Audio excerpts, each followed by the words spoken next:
estabelecer esse número como mínimo, pelo menos de cada apólice de seguros. Uma vez que vocês revalidarem as coberturas, vocês vão pedir 3 apólices nas seguradoras.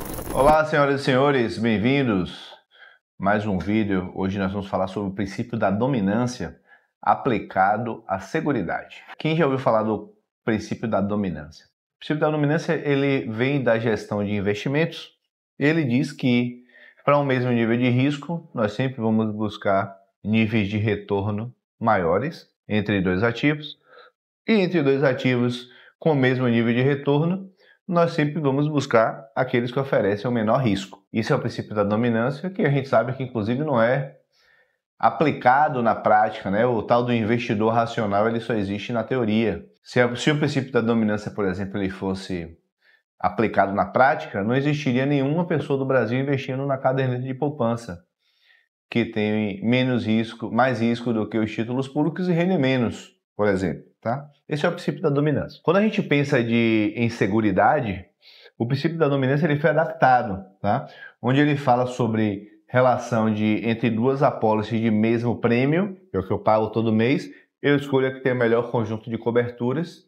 E entre 2 apólices de mesmo conjunto de coberturas, eu escolho a que me tem o menor prêmio. E esse processo é um processo que ele deve ser observado sempre nas revisões securitárias.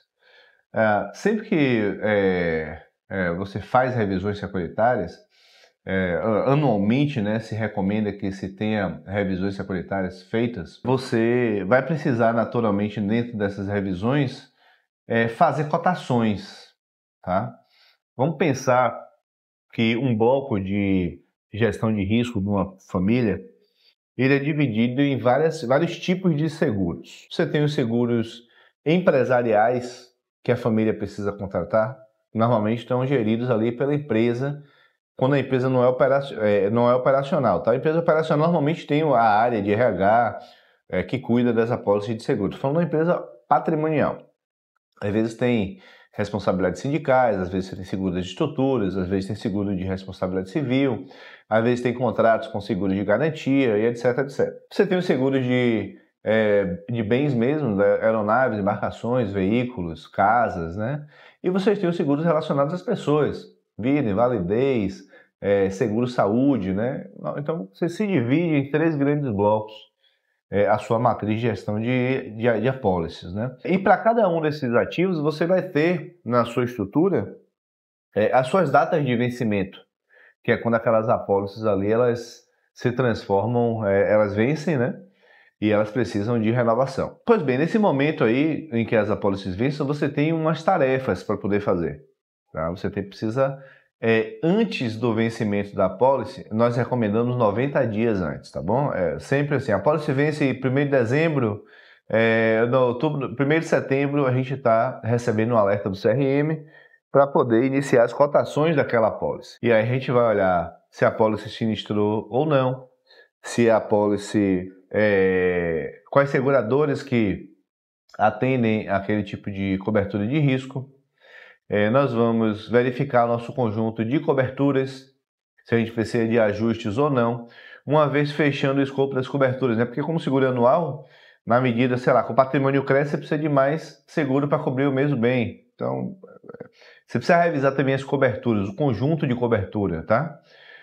O conjunto de cobertura atualizado, aí você vai agora fazer as cotações dos prêmios, tá?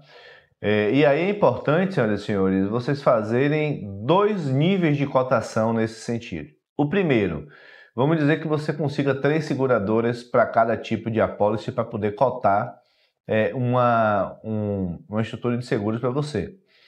Você tem que pedir para a corretora de seguros cotar nas 3 seguradoras para você. Então sempre peça 3 seguradoras pelo menos para cada corretor de seguro. E sempre tenha pelo menos 3 corretores de seguro na sua concorrência. Olha só, para cada apólice você vai ter 9 opções de análise. Sempre a concorrência sendo posta aí a seu favor, né? Para você ter melhores preços, melhores condições, mais assédio, mais interesse. A concorrência é muito saudável. Então, cota com 3 seguradoras sempre. Tá?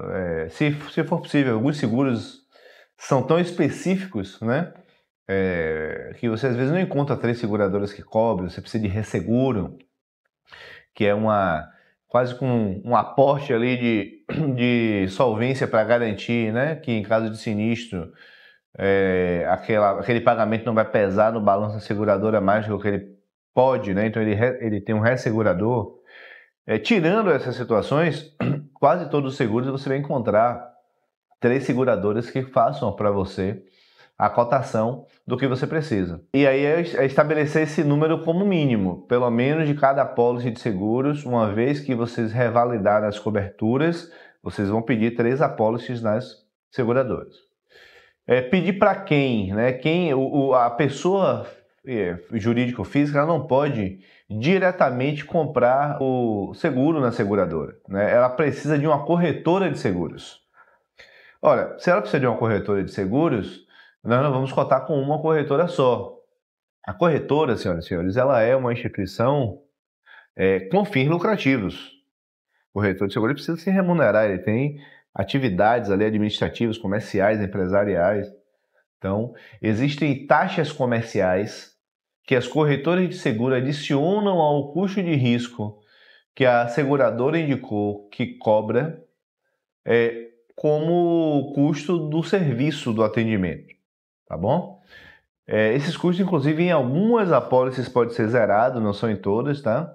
Mas esse é o custo da corretora de seguros, é a parte onde a corretora está faturando e tendo seu resultado para lhe atender. E aí eu recomendo que você opere com pelo menos 3 corretoras de seguro.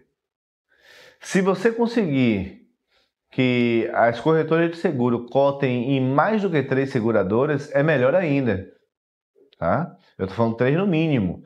Mas o que você deveria falar para sua corretora é: cote a minha apólice em todas as seguradoras que cobrem esse tipo de risco. Quais são as seguradoras? São essas 6? Eu quero ver a cotação das 6. E fazer isso com pelo menos 3 corretoras. Por quê?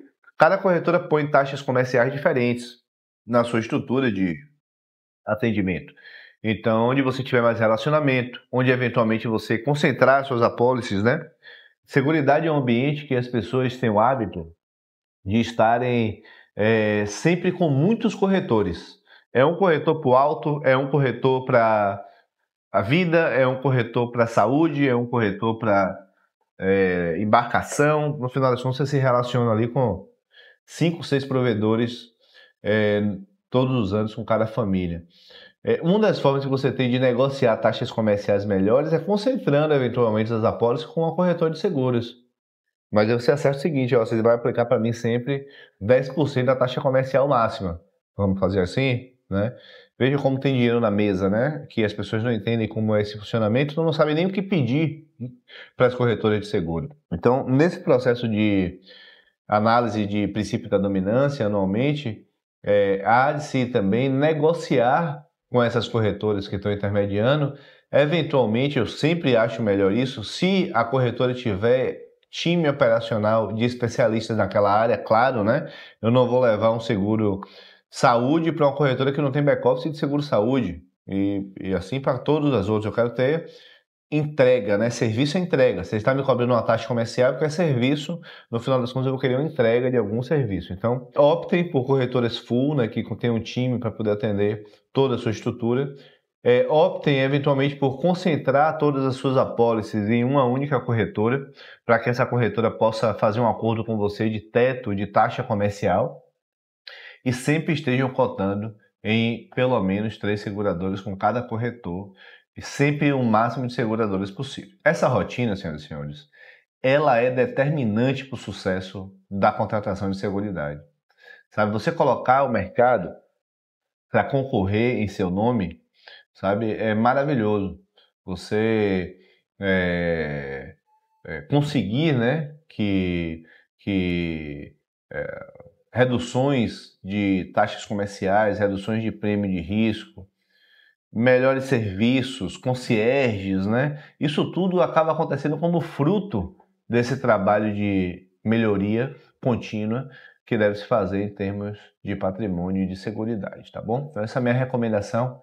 Revisa sempre, anualmente, o máximo de seguradoras possível, pelo menos 3 corretoras, determina seu conjunto de coberturas, atualiza isso, vai na mão, negocia com as corretoras uma concentração de apólice, checa como é que é o back-office delas, o atendimento, porque seguridade é dinâmico, a gente precisa muito, é o ano todo tendo cotação, reanálise, sinistro, a gestão de risco por seguro é algo ainda muito mal feita no Brasil, feita de forma muito amadora.